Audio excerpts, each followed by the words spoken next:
Vamos falar agora de uma questão, uma discussão polêmica em Brasília, o projeto de lei das fake news, que pode ser votado ainda nesta semana na Câmara dos Deputados. Há uma tendência para que seja aprovado um pedido de urgência na tramitação. Apesar disso, alguns partidos tentam uma manobra para adotar a tramitação padrão, com o texto sendo analisado em comissões. E sobre essa proposta, a gente conversa agora com o senador Alessandro Vieira, do PSDB de Sergipe, autor do texto original, que já passou pelo Senado. Senador, bem-vindo, boa noite. Boa noite, é um prazer estar falando com vocês.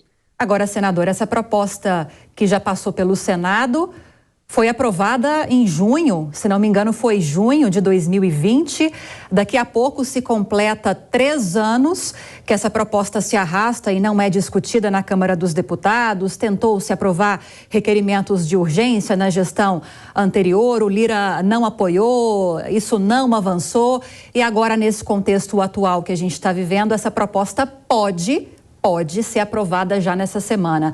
Quais são as principais diferenças, senador, entre a proposta original, que teve um substitutivo do senhor, aprovada em 2020, e o relatório que está sendo discutido agora pelo deputado Orlando Silva, do PCdoB, na Câmara dos Deputados?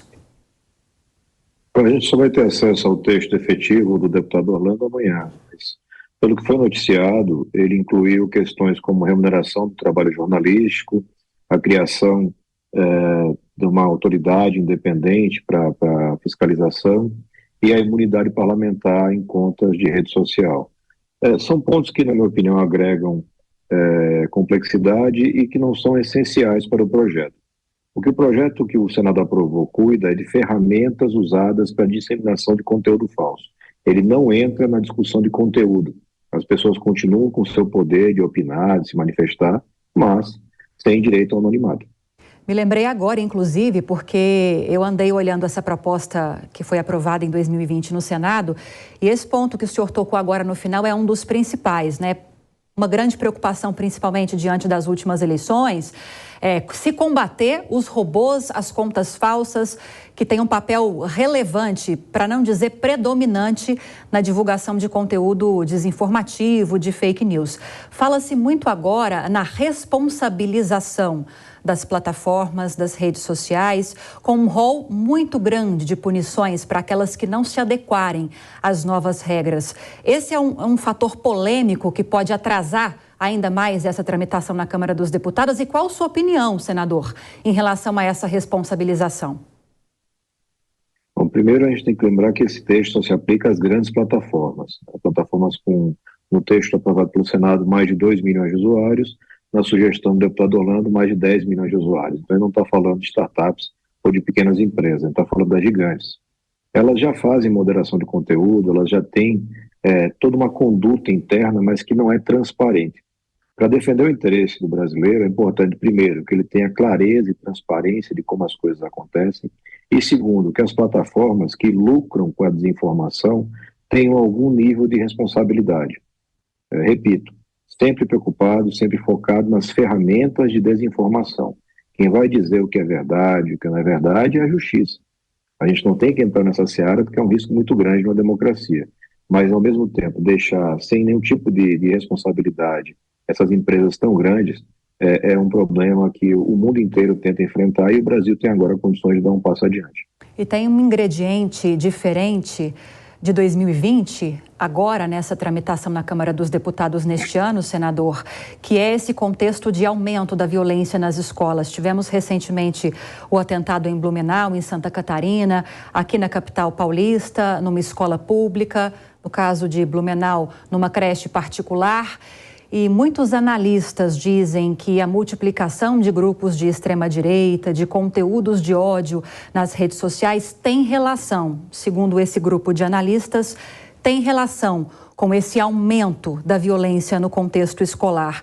O Ministério da Justiça tem um levantamento aqui, informou que pelo menos 756 perfis que propagavam discursos de violência, de atentado em escolas nas redes sociais, já foram removidos dessas plataformas nas últimas semanas a pedido do governo federal. E um dos pontos dessa nova proposta é justamente criar mecanismos, segundo o relatório de Orlando Silva, o deputado, para que as crianças e adolescentes não recebam esse tipo de conteúdo. Como o senhor vê essa possibilidade, uma medida como essa e até essa visão de analistas de atribuírem à internet, às redes sociais, um papel preponderante nesse avanço da violência? O sistema de indicações das redes sociais e dos buscadores, né, como o Google, ele tende a criar bolhas, efetivamente. Tende a conduzir você para um círculo de pessoas que reforçam uma ideia, uma tendência, e isso estimula a radicalização. Isso vem sendo discutido com seriedade no mundo todo. Por outro lado, a gente apresentou um outro projeto, mais ou menos há 6 meses atrás, cuidando especificamente da questão da criança e adolescente. A gente defende que a plataforma tem que ser proativa para evitar o acesso de crianças às redes sociais, não é um ambiente para a criança se desenvolver, e deve ter, claro, transparência para que os pais tenham acesso aos roteiros, aos conteúdos que os filhos costumam visitar em redes sociais. Esse conjunto de medidas é absolutamente necessário, porque nós vivemos hoje num ambiente digital compulsoriamente. Não é uma escolha mais da pessoa. A nossa vida financeira, educacional, profissional, está nas redes sociais, está na internet, então a gente tem que ter ferramentas para proteger as crianças. Eu não conheço detalhadamente o texto que o deputado Orlando está apresentando. De novo, é mais uma questão complexa que está sendo inserida num texto que já é difícil. Talvez seja necessário um ponto de partida nesse momento, mas seria muito importante ter um debate um pouco mais amplo, como nós fizemos para preparar esse projeto que eu referi, que cuida especificamente dessa questão. As crianças precisam das redes sociais, da internet, mas com uma moderação, com um cuidado muito grande e acompanhamento dos pais. Agora, senador, falando um pouco de articulação política, há uma previsão de que esse requerimento de urgência para a discussão dessa proposta seja votado na próxima quarta-feira, no dia 26, mas há um grande movimento, pelo menos 100 parlamentares que tentam manobras para que isso não aconteça, que em vez de esse requerimento ser aprovado e acelerar a discussão indo direto para o plenário, que seja instalada uma comissão especial para analisar essa proposta com mais calma. Segundo esses parlamentares, a maioria de oposição é uma pauta muito complexa para ser votada rapidamente.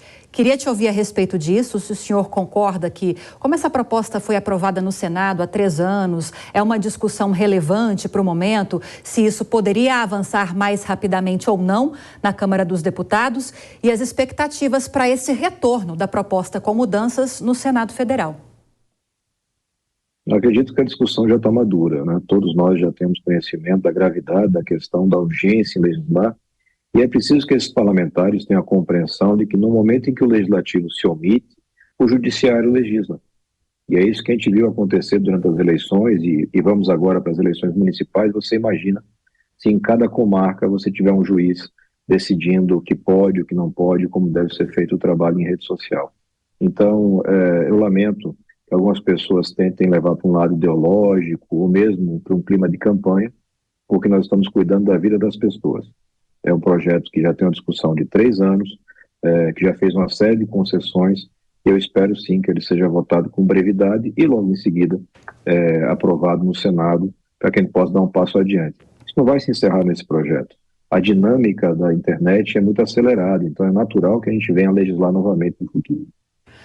Queria te agradecer, senador Alessandro Vieira, do PSDB de Sergipe, autor do texto original do projeto de lei das fake news, que já passou pelo Senado e agora segue em discussão, ou pelo menos a possibilidade de aprovação do requerimento de urgência na próxima quarta-feira. Obrigada pela entrevista, senador. Boa noite e ótima semana. Boa noite, boa semana para todos.